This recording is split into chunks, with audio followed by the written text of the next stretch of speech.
A lot of my friends were drug dealers, and I grew up as a graffiti artist, and I was going through a lot of depression, anxiety, drugs, and I was living in a group home for about 2.5 years. That program helped kind of get me on track, and then that led to me discovering yoga thanks to my dad when I graduated 17.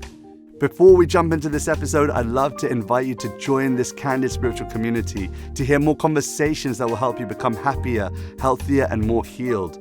All I want you to do is click on that subscribe button because I love your support. I love seeing all the comments pouring through, all the love pouring through, and we're just getting started. I can't wait to go on this journey with you, whether you're a spiritual seeker or you're just curious about the topic. And we really hope that our conversations will provide you food for thought and inspiration for your own spiritual journey. So join us for honest, candid discussions about spirituality for soul's sake.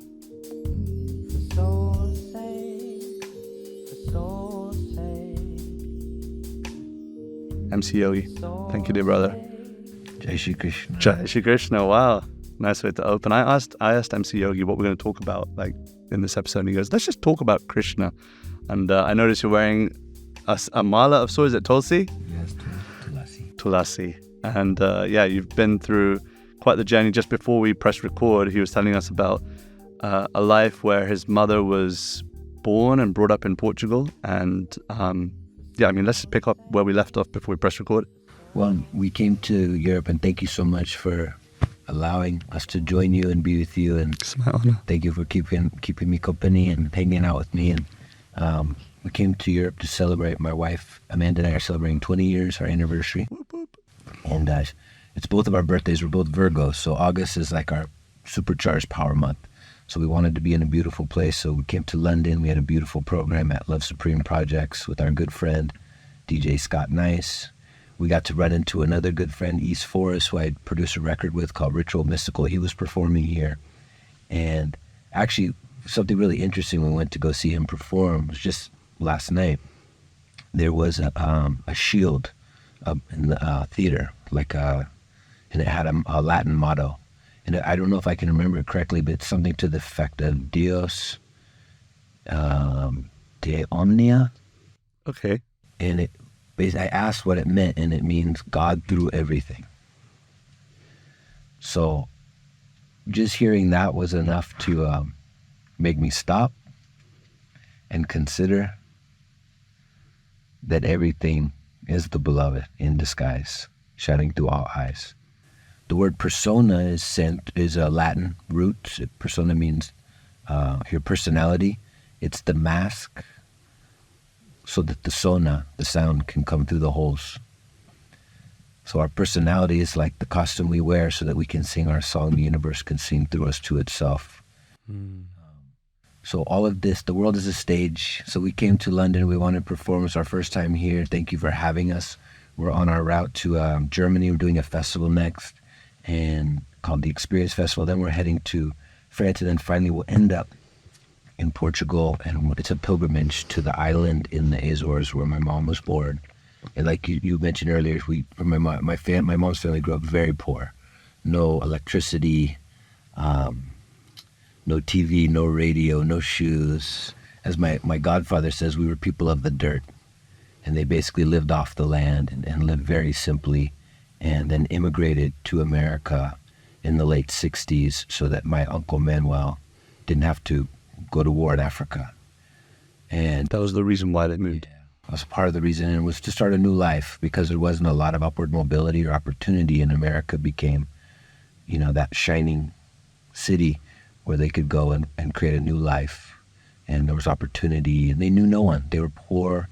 They didn't speak the language. They didn't know anybody. They had one relative, and they all, have created beautiful lives. And I'm so grateful to my family and to my parents and my grandparents. My grandma and grandfather never learned English, so when I grew up, I would communicate, and then I never learned Portuguese. Oh, right. So we just kind of communicate. We communicate in so many ways. Language is just one of the ways in which we communicate. I think when you love somebody, just being around them, you understand them and they understand you, and it's really like an exchange of energy. My grandfather on my father's side, his name was Toby. He used to always say that when you love someone and someone loves you back, that's heaven.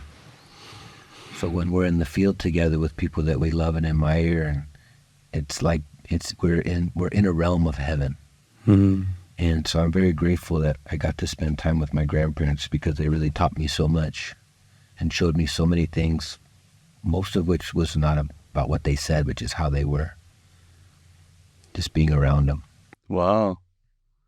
I'm a little bit thrown because you bring such a grounding energy, and where I started was super passionate. I even did a whoop whoop at one point, if you heard.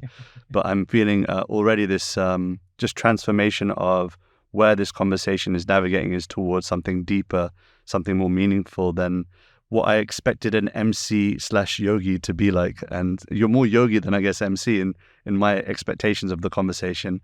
And I want to play on that. I want to know more about your experiences with being a yogi, with being a spiritualist. Like, what does it mean to be a spiritualist? What does it mean to be a yogi according to you? Like, why did you go with that name? There must be something, maybe it was just a teenage thing. Generic name I could. Oh, really? Well, All right. I started as a teenager, and I was living in a group home for about 2.5 years because I was getting into a lot of trouble. I was kicked out of... Just so I understand, group home meaning? Group home was like a place for at-risk boys who were having trouble with the law, drug addiction, violence, and stuff like that, who needed to get away and have more structure, more discipline. I was very fortunate because that program provided me with great male role models, people who were just really kind and super supportive, and there was counseling and all kinds of sports and things that, when you're a teenager, you got so much energy and so much testosterone, and you just need a way to channel and funnel it. And so that program really helped me direct my energy, because I was going through a lot of depression, anxiety, drugs. Teenage years, yeah. At one point, I had a loaded gun at one point in my backpack when I was in high school, and we grew up in the suburbs, but there was a lot of my friends were drug dealers, and I grew up as a graffiti artist, and that program helped kind of get me on track, and then that led to me discovering yoga thanks to my dad when I graduated, 17 years old. I discovered yoga. And then MC Yogi just kind of happened because I'd been painting graffiti and writing rhymes and performing as an MC, beatboxing, breakdancing, and that word just came to me one day and when I was practicing, and I started writing all these rhymes. But more recently, I realized that now I have a better understanding that MC for me stands for Maharaji's creation, because I'm a devotee of Sri Neem Karoli Baba, and I've always felt his hand and his grace throughout all my music and my journey. So what did you say, MC? Maharaji's creation. So the music is just, for me, has been, because when I was younger and I was having all my problems and getting kicked out of school and getting arrested, and my mom took me to a therapist, and the therapist did some tests and said, oh, he probably has like ADD or ADHD, which my understanding is ADD in high definition. That's the HD part, I think. Yeah, we'll go with it. High definition. So I have a very active mind, and because my mind has so much energy, for me, structuring rhymes and creating phrases, it helps me to focus, funnel, channel, and direct my attention towards something productive and constructive. And it becomes my meditation. Is words create worlds. So I'm kind of, my meditation on how to put words together so that they direct me in a direction that I want to go. Wow. If you have a vision for where your words want to go and what you desire of your words to transform, is that something, you must often think about when you're writing, like what you want to create or what change you want to create through your words. Do you have a vision for that change? Yeah, it's a great question. Ideally, words lead me back into being. So all words become threads or paths or rivers or creeks or streams that help me flood back into spirit, so that I can soften, relax, and unclench my fists and let go of all the things that I'm chasing and trying to figure out, struggling with intellectually or emotionally or whatever's going on physically. I use the mantras. because the mantras are the words. Those are the sounds, the prayers, the spells, the chants to help rewire my mind back into being, back into spirit. So that's the verbal circle, the brighter cipher, draw me back into that space where I can just relax and be here, because that's ultimately where the destination is. I just want to be here. This is awesome. This is so awesome, man. It's pretty cool. It's pretty cool, dude. I mean, you're speaking poetry that really resonates with me, because just how you may speak and MC in the language of English, and that you spoke about mantra, that's like, for me, very dear to my heart. I speak in that language per se. My English isn't as strong as my mantra. You sing beautifully in that language. I mean, I'm trying. I'm by no means perfect, but I think that a sincere, progressive heart is more touching to God's ears than one who is thinking they're perfect, or even if there is a perfection of that. So I'm flawed, but I am flawed. It's odd that we're both flawed. I've been meditating recently, and what I've been really thinking about, considering, contemplating, put the contents on the plate to contemplate. This is getting too much, man. I'm trying to keep up with you. I want to talk about palindromes too. Let's do it. Okay, so we'll get to that. But spirit is perfect. Nothing can be added to it to enhance it or make it better. It's beyond any concept that we can dream of or imagine. It's the root and source of everything. It's shining in everything. It's created everyone I have ever loved and will ever love. Is created from this one singular spirit. So how could I ever possibly generate enough gratitude to thank it? That which has created everything I love. So just considering that for a moment, and just turning toward that which is beautiful and divine and complete and radiant and full and blissful and ever present, always here. Just turning toward it is enough to dissolve the mind and relax and just surrender and let go back into being. So I think all the words, all the prayers, all the mantras is just to remind myself to relax, let go, and give it all back. Not hold on to anything too tightly. Yeah. Om Purnam Idam Purnamada Purnat Purnamudachyate Purnasya. This verse is given, everything comes from source. And to just recognize everything comes from source means that I don't have anything to complete it. I don't need to endeavor to try and complete anything. It's already complete. And you just reminded me of this nice verse that comes up in the Srimad Bhagavatam, which is like a postgraduate study of Bhakti Yoga. And in there it talks about how the land of America was already existent. In the purport, Bhaktivedanta Swami, he writes this, that the land of America was already existent, but due to Christopher Columbus's endowed goodwill by God, he was given the credit. So everything's already complete. I'm pretty sure he got lost. I'm sure he was looking for something else, right? He wasn't looking for America. But the point is that he got the credit, despite, the land already existing, he got the credit. And so in the same way, like all the service that I guess yourself and I'm trying, that same service is already, the end goal is already reached. It's already complete. Not us. Yeah, we're just getting the credit. Yeah, I don't deserve it. We don't deserve it. That's extra credit. I never finished, I never went to college. So I did get through high school. I graduated half a year late, but I did end up graduating from high school from like a continuation school. But I think that maybe a more important graduation is being able to graduate from myself, the idea that I'm doing these things or that I'm the source of these things. And I think sometimes when we get hyper intellectual or conceptual, I see people, and I see it in my own self, suffering and struggling because you think that you are doing things. And the moment I relax and let go, and can I share with you? Oh yeah. I saw on the way over here. So because we're in this conversation, certain things start to pop out. So because I grew up painting graffiti, I trained to read the streets and see symbols, omens, and signs everywhere I go, how to read the wild style letters, how to see people's names and see who's been here. And, my wife's an amazing graffiti artist. She's been involved in this process, painting 10,000 Buddhas. I've seen. Yeah, so it's so cool to bear witness to her journey.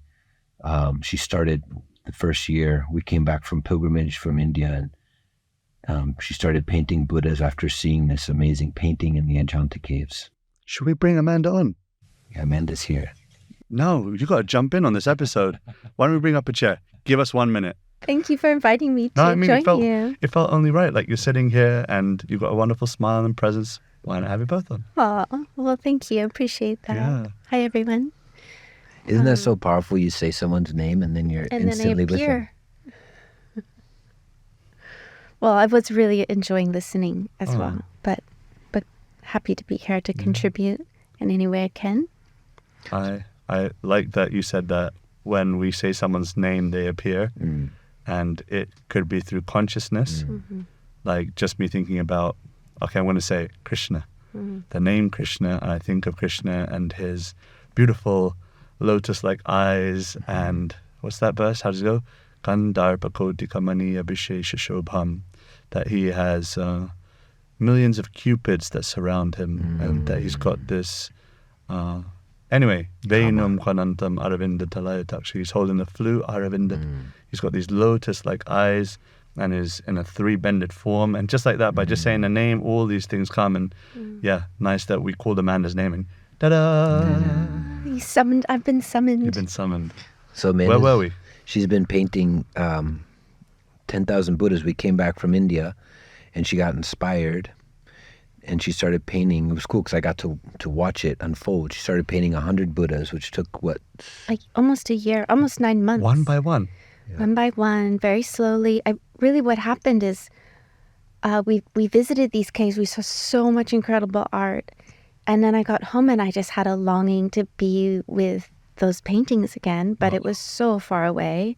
And it was like overnight trains and wild adventure, and India is so far from where we live. So I thought I would just paint my own version so that I could be in that presence. In the same way that you sing to summon Krishna, I think I needed to paint my method of summoning that energy was through visual arts. So I got biggest piece of plywood from the hardware store next door, and I started just painting sort of funny. I didn't figure out or map it. I just started painting one by one, and 99 fit on the board. Wow. That's cool. And it took about 9 months, and then I was having It was like 9 months of gestation. But every time I went to my studio and they were slowly appearing, and I would paint their little hands, and they were doing the different mudras, and I felt so happy. And that wasn't always the case as an artist my whole life. Sometimes I'd feel confused or agitated or more roller coaster as I painted. And the whole process of painting this painting was so soothing and calming that I didn't want it to end. It's like a really good book that you wish the story could keep going because you're just enjoying it. And one night late, I don't think I heard it. I don't know when you get like a intuition and it just like a voice, but it wasn't me. And it just said, keep going and paint 10,000 Buddhas. Why don't you paint 10,000 Buddhas? And I thought, okay. Wow. The language of love, That's how it started. The language of love through a paintbrush, the language of love through yogi, emceeing, and the language of love a mantra. It's still the language of love, isn't it? Yeah. So that's been my sadhana practice for the last 15 years. But then our worlds collided because Amanda's trained as a fine artist, so she was doing oil paint on wood. But then I told her, I said, sweetie, if you're going to do 10,000, I don't know if you're going to be able to do it in this lifetime because it's taking a long time. So I encouraged her to try get some spray cans and start stenciling. Yeah, which was so cool. Like a learning curve because I was used to oil paint, very slow process. And But as soon as you get a spray can and you shake it, you start feeling it's like powerful because it's fast and it's So like colorful. you can, eventually I learned to, it enabled me to not only go faster, but to scale up, and I could do buildings. Could do like 100-foot buildings. So she started doing murals all over the world, 3-story buildings. You're going to do one in Germany on this next trip. So she's been doing them all over, and now she's reached 20,000. Wow. Yeah. Wow. Congrats. Thanks. Congrats. It's interesting, right? Like, there's a story I tell all the time, and I'm sure you probably heard it before as well, where have you heard about the room and the golden steps? No. Okay, so there's a person that wants to see gold, and this person desires to see gold really badly, but is really poor. It doesn't have the resources, doesn't have the acumen, doesn't have the vision, whatever you want to call it. But goes to the king, queen, the royal family, and says, I really want to see gold in this lifetime. Before I die, I'm an old person, I'm a poor person, I want to see gold. That's my deepest desire. So the royal family say, okay, if you go to the top of these stairs on the right-hand side, just go all the way to the top, swing open the door, and inside there'll be a room filled with gold and jewels, etc.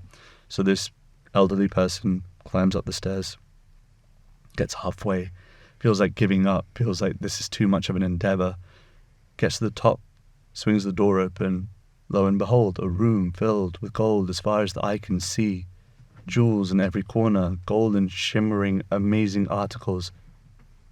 But then does a double take and looks at the steps upon which they just walked. Every step was golden.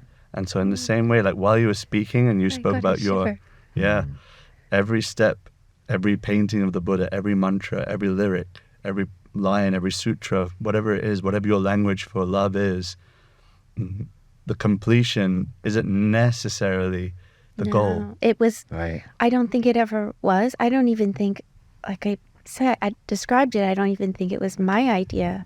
It just kind of came. But when I got to the 10,000, and it was no way I was going to stop. It was like, people were like, well, why are you still doing it? You got to, like, because it still works. And, if you set a goal to meditate every day for 90 days and it works for you, don't just stop meditating for the rest of your life. It's just anchoring yourself in a practice. And so I'll just keep going as long as it.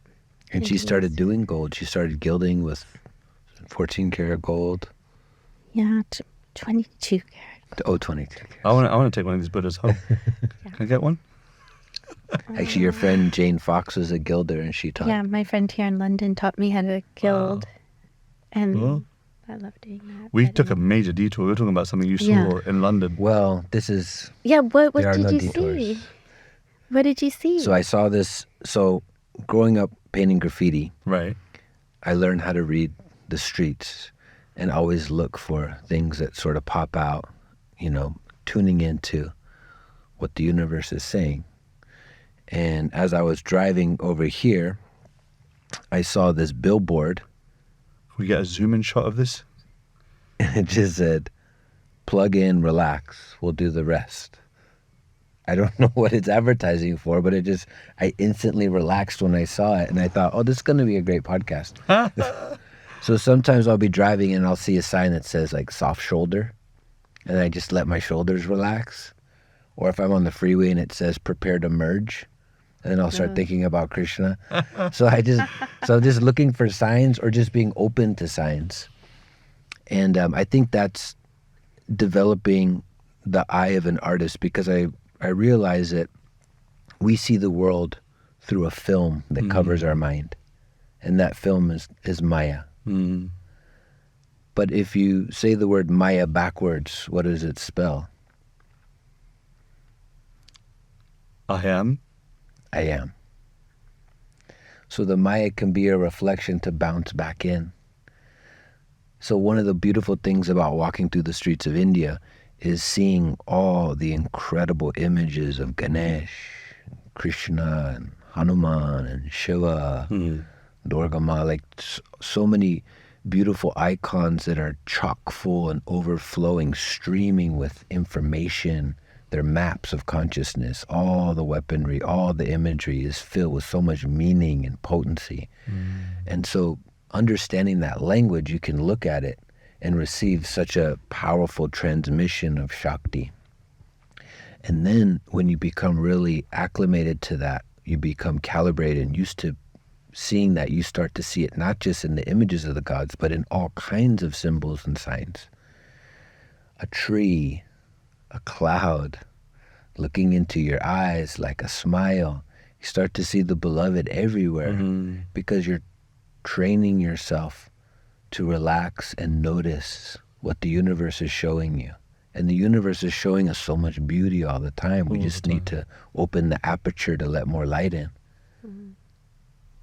Yeah, Sri Chaitanya, he speaks this wonderful verse, Chaito Darpanam Arjanam Bhava Mahadava Agni Nirvapanam Shreya Kairva Chandrika Vitaram Vidya Vadu Jivanam, etc., etc. It's a really beautiful verse, comes from the Shikshashtakam. And it says in there that the heart is like a mirror. But when you look into the mirror, you expect to see yourself, except this mirror of mine has been layered with a thick coat of dust. And through sadhana, particularly he's talking about the chanting of the names of divinity. Divinity personally comes into the heart and cleans the mirror so that you can see the true reflection, which is, who am I in my essence when all that is not me is taken away? And so this idea of seeing divinity in everything, in every facet, in every conversation, like you were mentioning how you're seeing in art, on the reading the walls. We're recording an album right now. Those of you who are listening to this, get ready, it's going to be wicked. But there's one part of the album that is that has a Bollywood, we're just going to say that it was inspired by a Bollywood tune.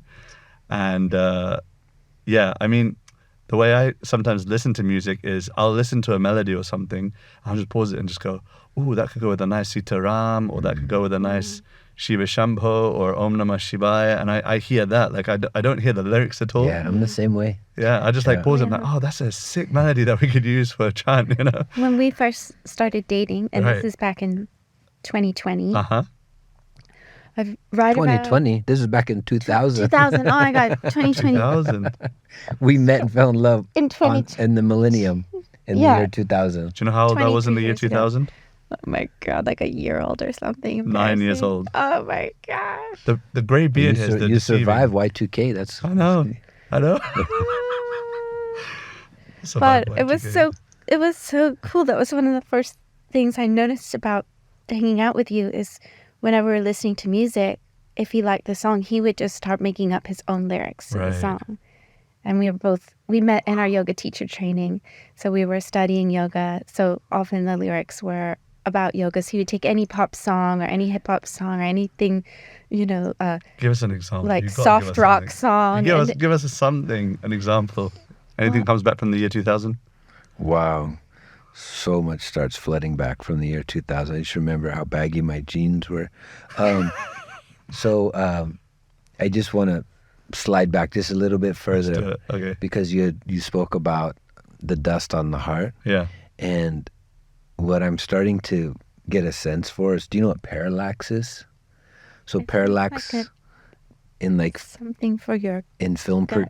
no. Oh, that's what I was thinking. Like a Laxative? laxative. No, No. parallax. Parallaxative. No. A relaxative. No, it's parallax is an effect in film where it creates particles of dust in a three-dimensional space. So it creates some dimensionality.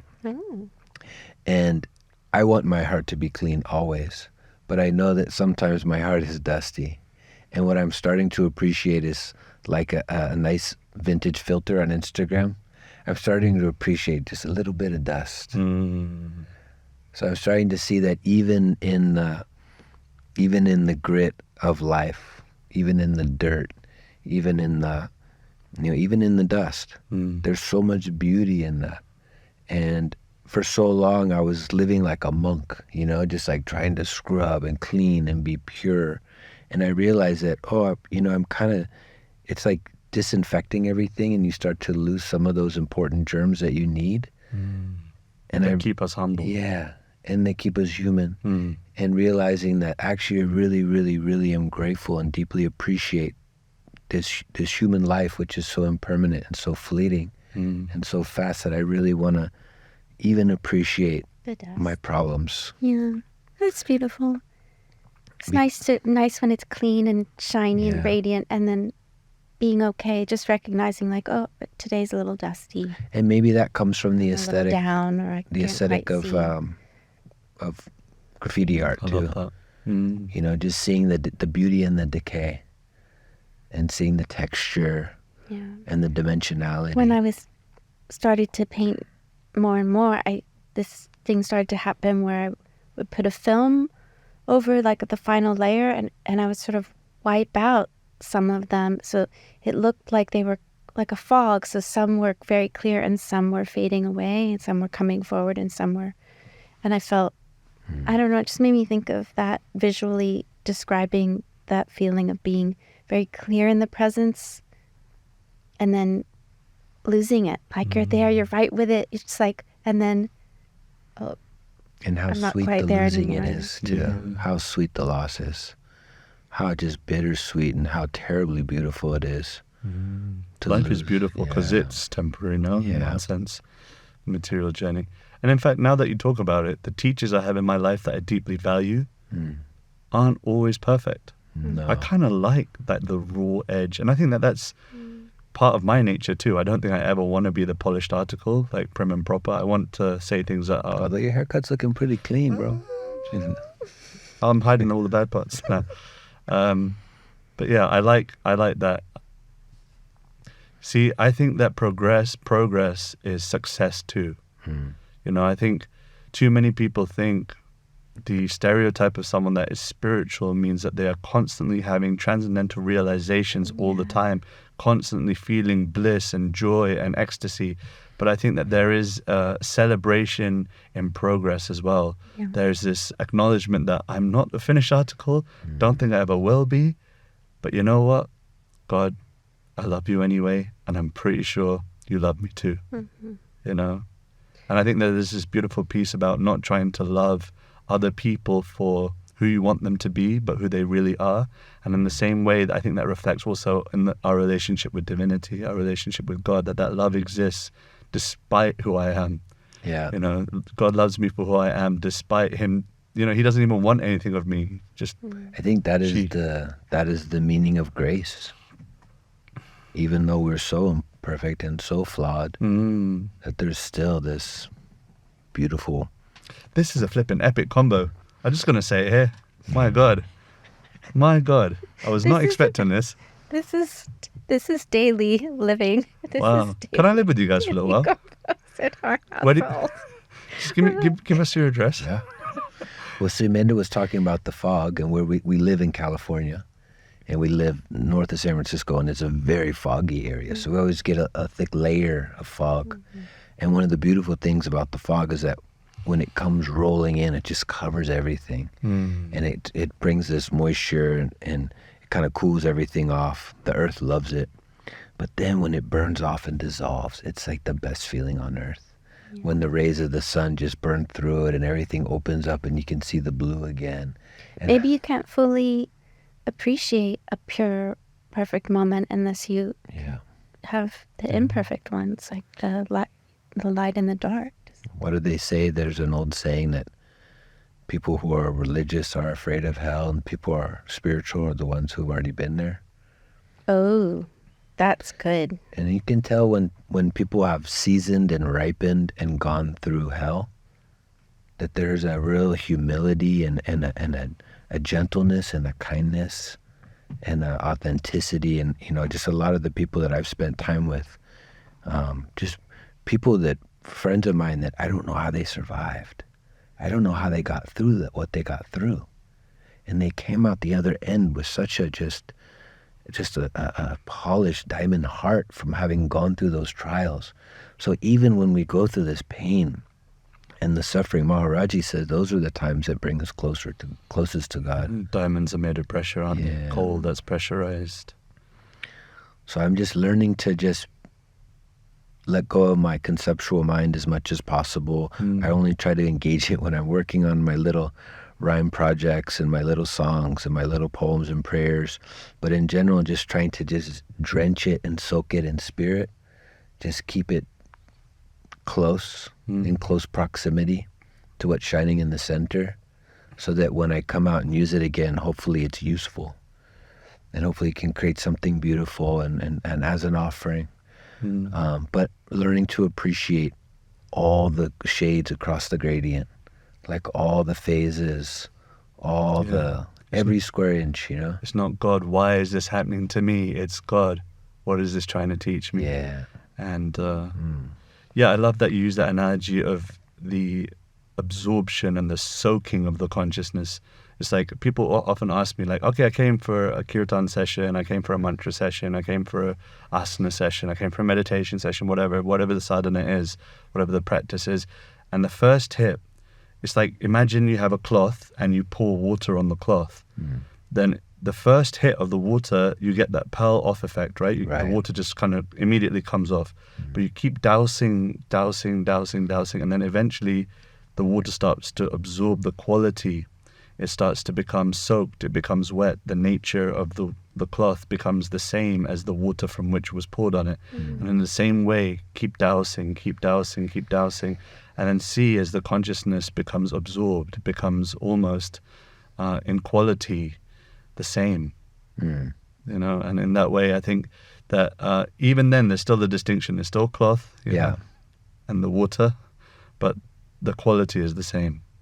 And everything is soaking wet in spirit. I need to get a tattoo of that. Get some ink. Yeah. I just had a really cool vision. Let's So when hear you it. were talking, you were saying when you are together with people chanting or meditating, and I've experienced that 'cause we've been teaching a long time. We've been in groups of thousands and thousands of people doing yoga together or meditating together or chanting together. And I was like, I've never been with a group of people painting spiritual art together. It's such a solitary practice. I was like, that. I suddenly had a vision, like, I'd like to experience that. Yeah. Well, that's What what would the that be Ajanta like? caves were like. I know, I All think those all those- monks painting at the all same those, time. I just thought, wow, that. That's so cool. So So we're putting the signal out Yeah, we're putting the signal out. to all the We spiritual just need like a artists. lot of crayons. Like maybe we can get Count me in. sponsored by Crayola Crayola, if you're listening, dear friends, or please sponsor us. Montana Gold spray paint. That would be also work. Yeah, we're putting the signal out to all those Yeah, artists and When musicians. what it would be and like if I poets could, and practitioners, share that experience with healers, and yogis. Alone if you can we can hear go us, fast. if you can hear us, Alone we'll go fast. Alone we'll hit 1,000,000 Buddhas. But together we'll go far. And far means, it may not mean destination, but it may mean realization that progress, that the path is just as beautiful as the goal, that every moment is an opportunity for grace. And I mean, it's one of the reasons why when I was looking at the whole brand of how I wanted to try and approach awareness of mantra and kirtan, I've always tried to keep and friends as part of like the brand, like Radhika Das and friends, because it's the collective. No, it's. Yeah. I think that there's something in, like Kaylee, for example. He's the sound engineer for this podcast, Kaylee. and he's one of my best friends. Like I genuinely appreciate him, because without him, I wouldn't be able to do this podcast. I wouldn't be able to do my album.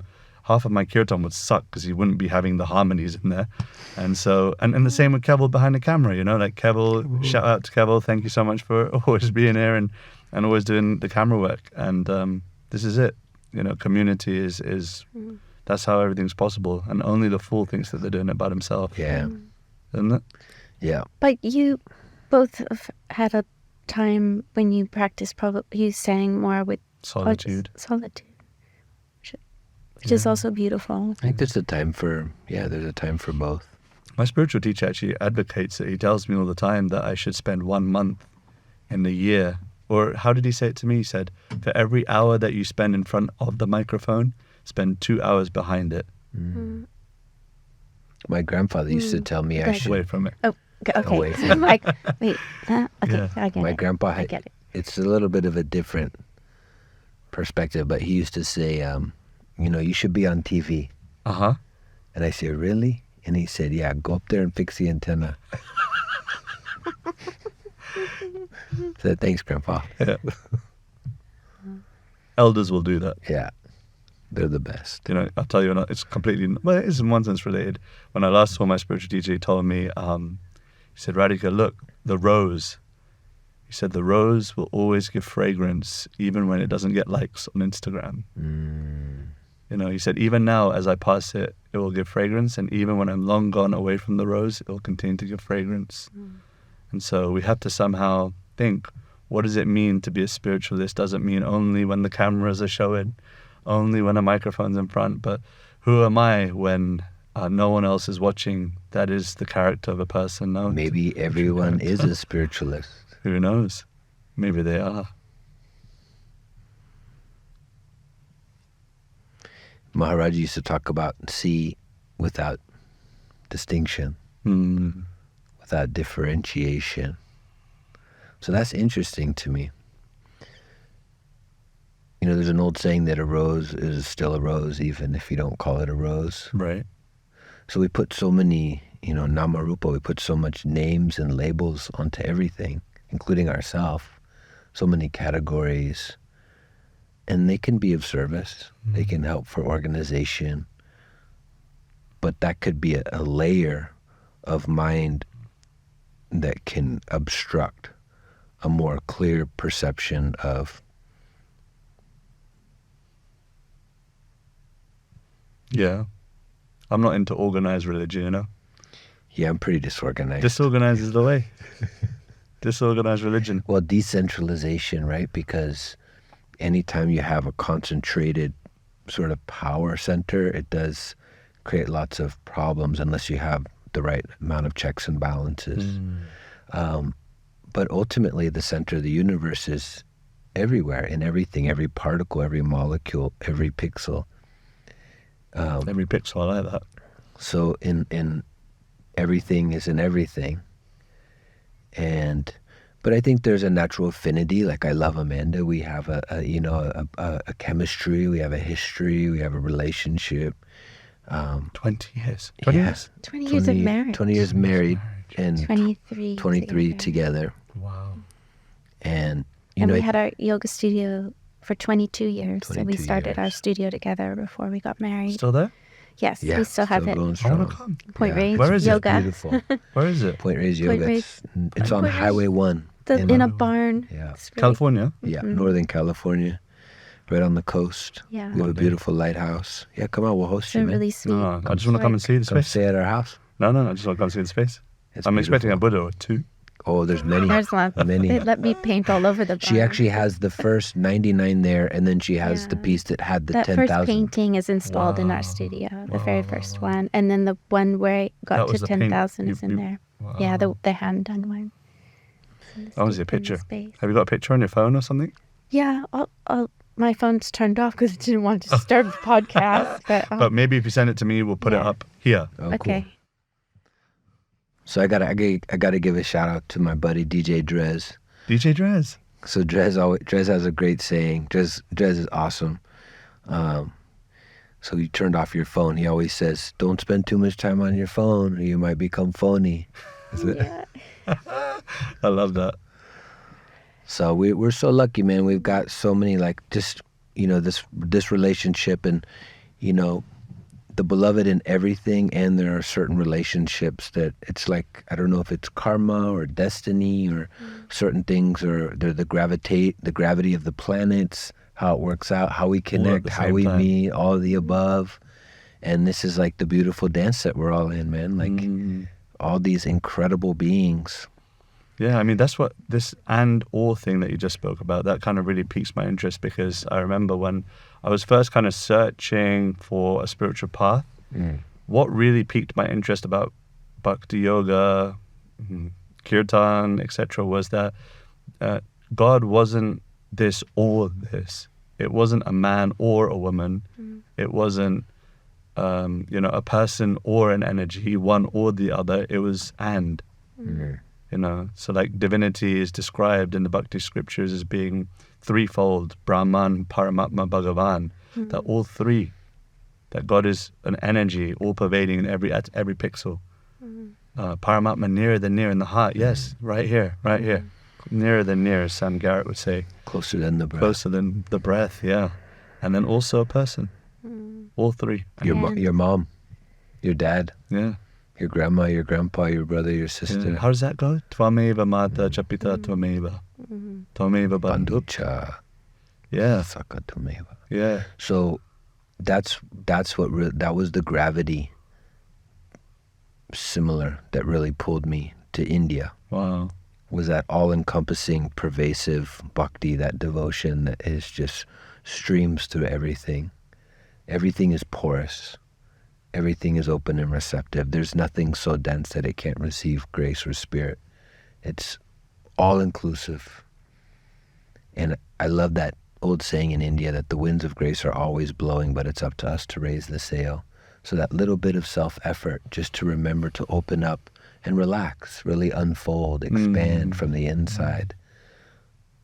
Yeah. And there's so many different pathways. Maybe it's through the mind. Maybe the intellect is a route.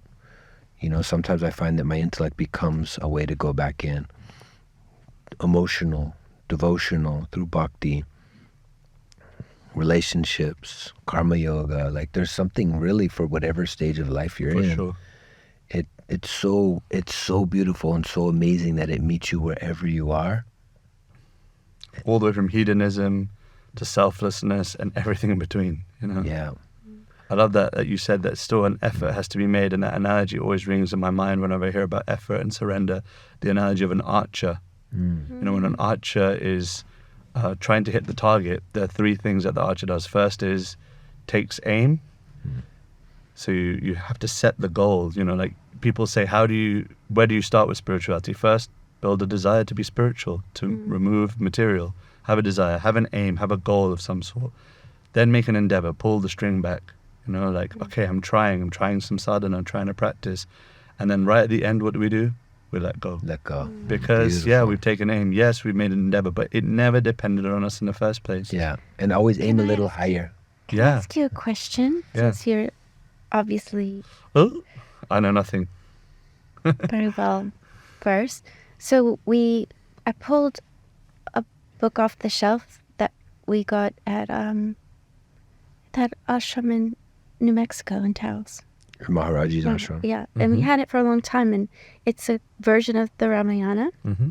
And it's really cool. It was written by an Indian man in the 60s who was a fiction writer, so it's written like with a lot of great language and action. Artistic. She's been But- reading it to me every morning. It's So really yeah, we have beautiful. a really sweet practice where we read a few pages sometimes, or sometimes we get into it and we read for longer.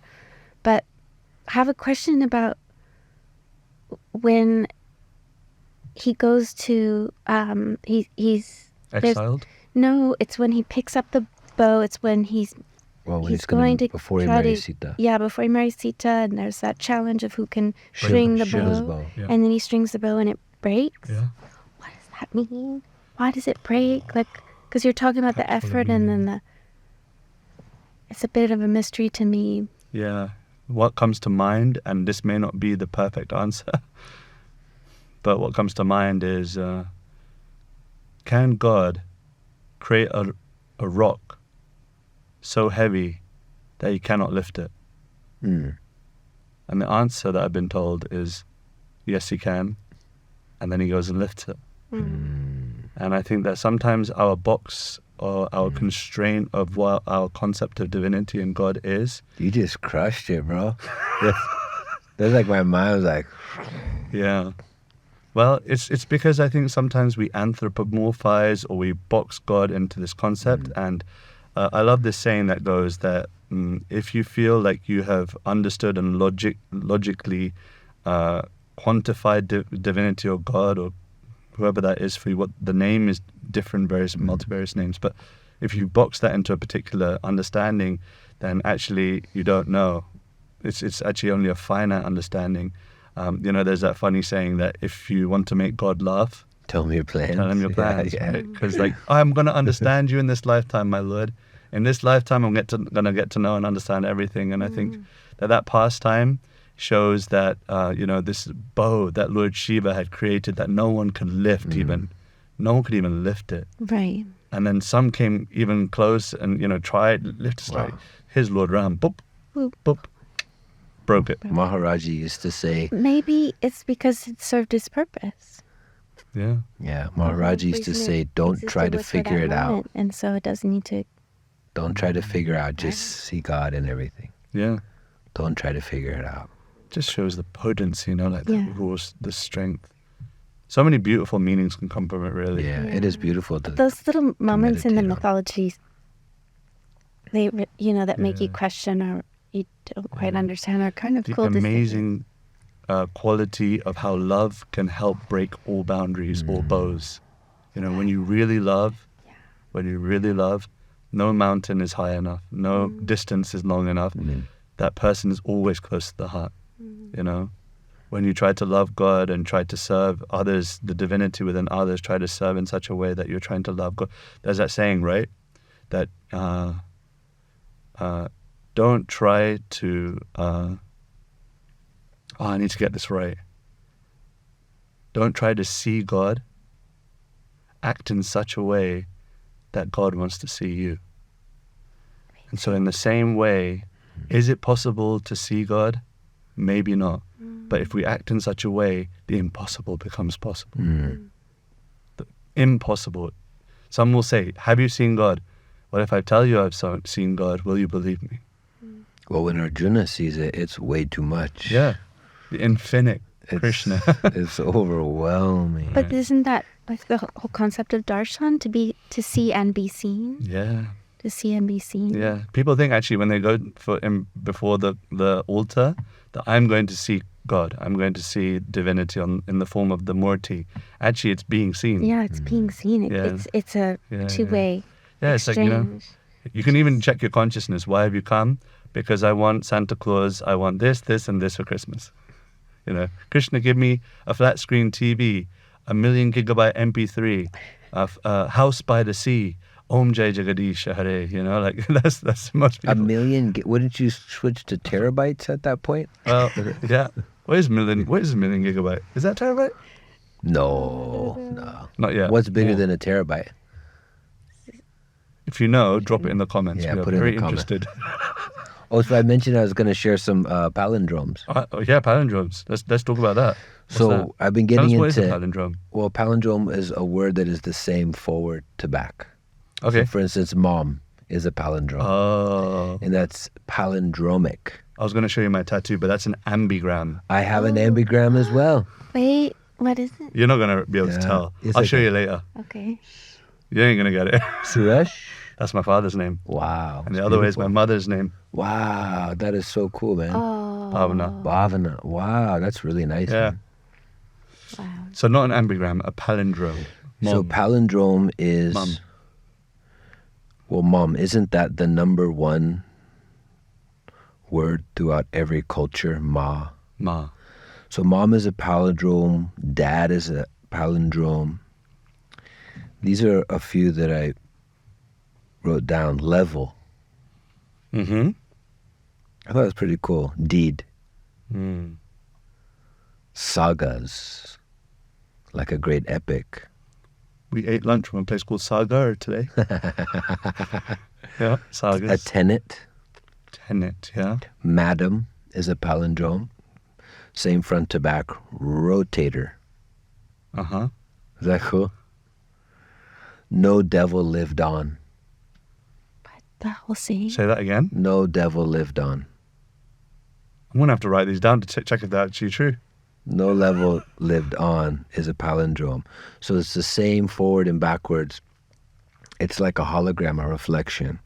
Taco cat is a palindrome. Borrow or rob. I want to say you've got too much time to check on this, man. I sometimes wonder that myself. Step on no pets. Step on no pets. Yeah. Yeah.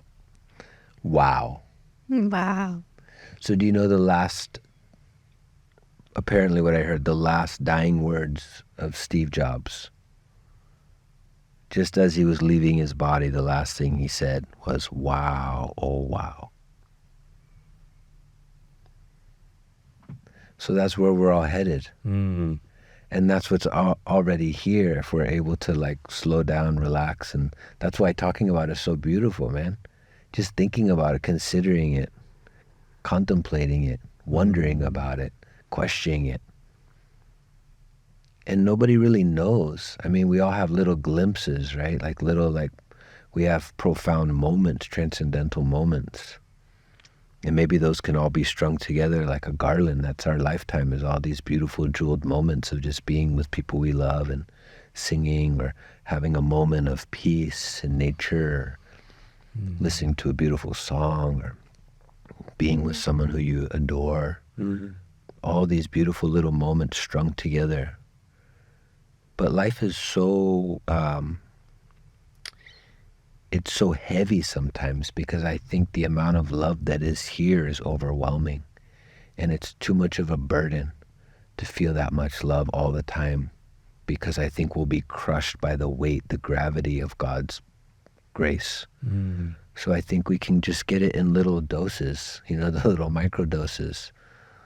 And then we go back to our busy life and our clouded mind and all our worries and concerns, because maybe that helps dull us so that we don't have to deal with how radiant existence is.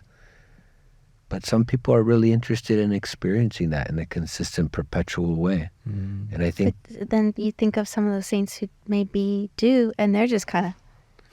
Yeah, like kinda Jagannath, Stunned. Yeah. They're just kind of... It's stunning. Yeah, I've noticed that the most spiritual people in my life, or the people that I feel are most deeply spiritual, don't feel the need to always say, because they've just, it's like, I mean, maybe this is taking it off on a tangent, but... Go for it, Yeah, man. one of the things that I was told was when you have deep experiences of love of God, or like what... I said deep many times, but even if it's just a deep experience. But say it 3 times. Oh, yeah, because- deep Yeah. experience.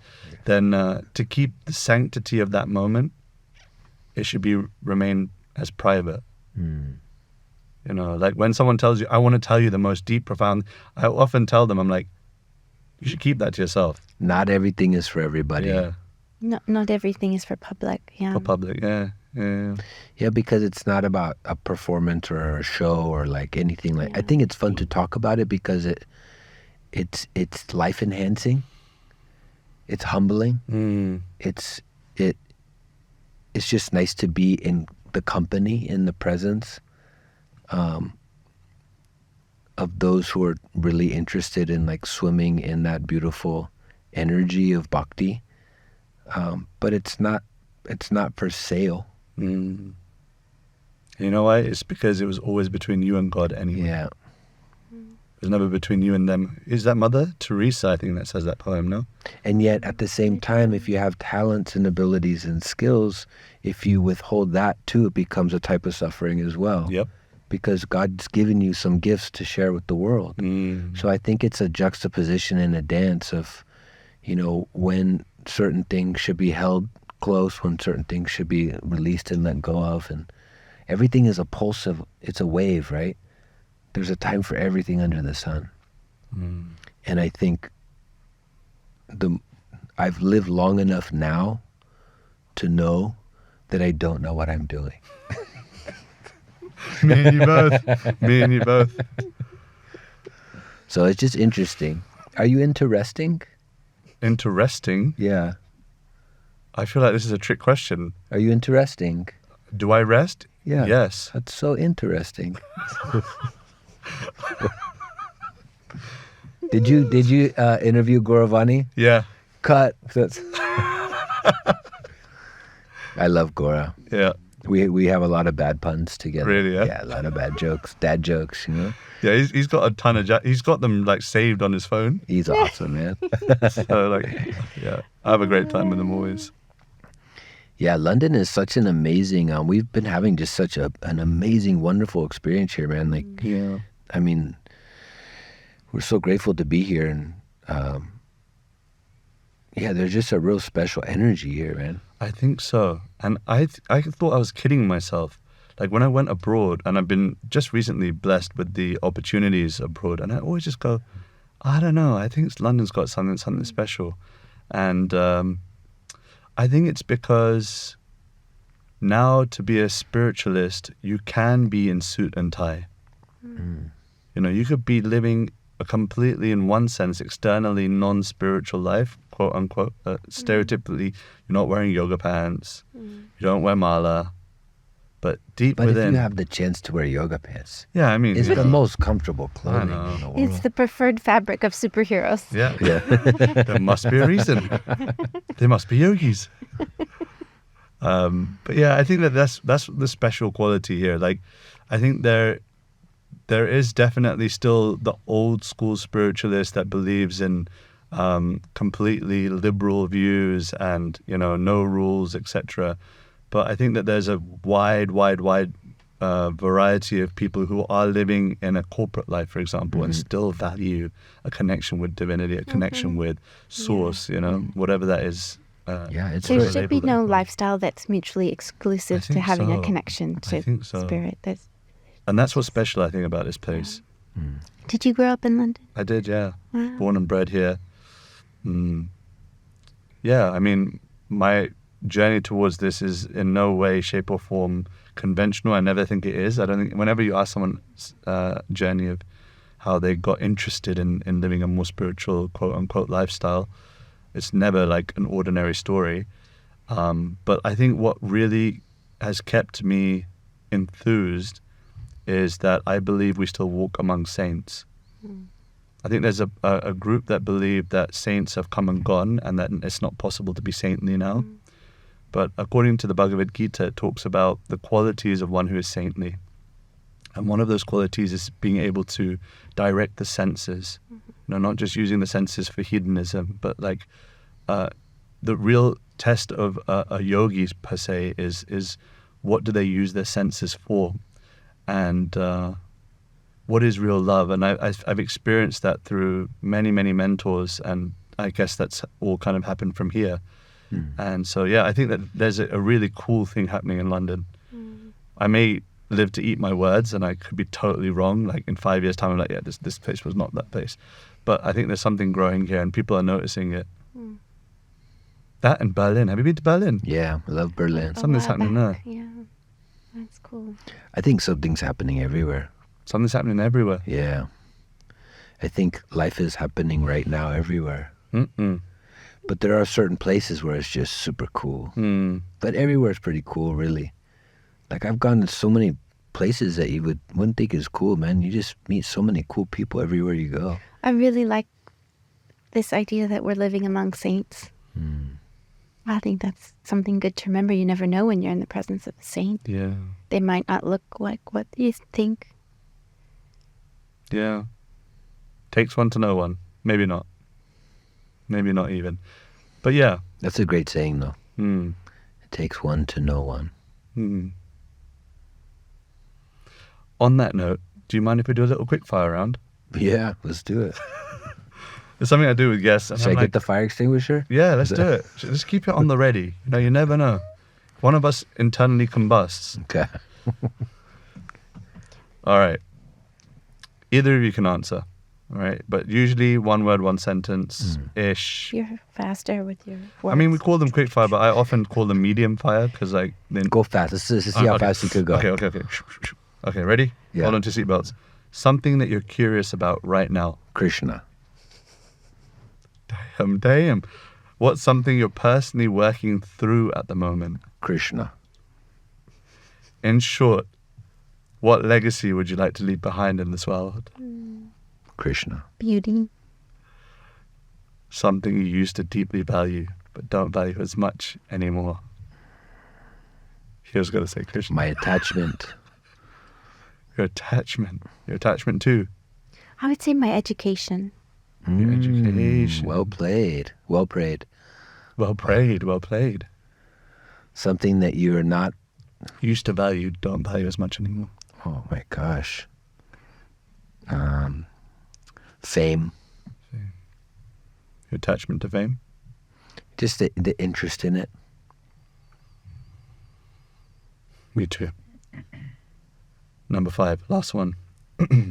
If you could create one law that everyone has to follow, what would it be? Every day around the world at noon, you have to dance for 30 minutes. It'd be like a mandatory dance-off. Between people? No, I mean, there could be some rivalry gangs. That's okay, as long as it's nonviolent. But I think there's just like a moment when it's lunchtime, everyone goes out, and before you eat, or it could be a digestive disco. It could be after you eat. Digestive disco. That should be a name of an event. Why have we not done that? I would like to. You want to know what I would like to mandate? Go on. Everyone has to wear deodorant. Everyone. What are you trying to say? On the London She was Tube. looking at me when she said that. It's just like everyone needs to wear deodorant. On the London We're Tube, all you've just experienced living something. close together. Yeah. Which everyone needs. The to London Tube get is an on board. interesting place. You should definitely have deodorant stations after the digestive disco to go back to work. Yeah, we should replace the hand sanitizer with just. I would appreciate more deodorant stations. Yeah, let's do it. One armpit at a time. I feel like I could run for office on that. Changing the world one I armpit think at a people would time. vote for you. I still have to think about voting. I Maybe not still in feel the France. digestive disco. Yeah, digestive disco. That could be like the name of a biscuit. Why? Oh, because the digestives. Dancing would be good. I just think it's so important to Mandatory dance. It is. Even if it's just like a little, like, could be a micro dance, you know? Like just a A tiny finger dance. But dance. just like letting it You just gotta give us happen. something to dance to. Like people are watching this, going, Yeah. "Yeah, give me something to dance I'm working to." on some tracks. I got a new song out on Spotify. It's an ecstatic dance floor remix of my old song "Give Love." It's a great song to dance to. It's great for kids. I'm working on some new music right now. Could you give us a few bars? Yeah, Is that, for sure. Is that how you say it in California? Yeah. Let's do it. So my mind is a catalog of songs. It's like a library of Do you have to go? yeah. Find one. It's like a Rolodex. But there's one that I do in particular. Well, you had mentioned a bow earlier. So the meditation on the bow, breath.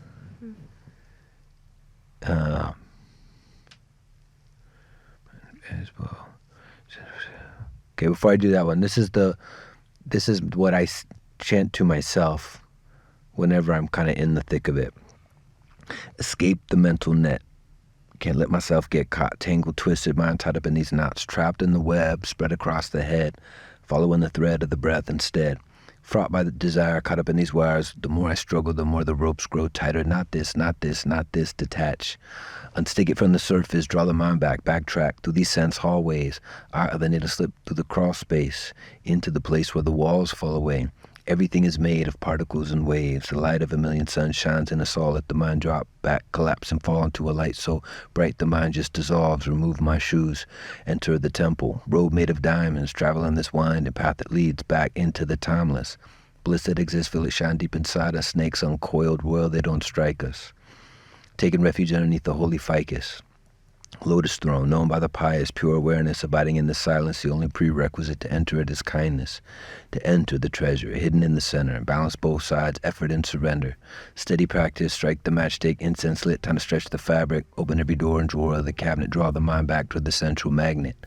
Ancient science, written on papyrus, discovering the bliss that exists behind these eyelids. Breath is the string. Body is the bow.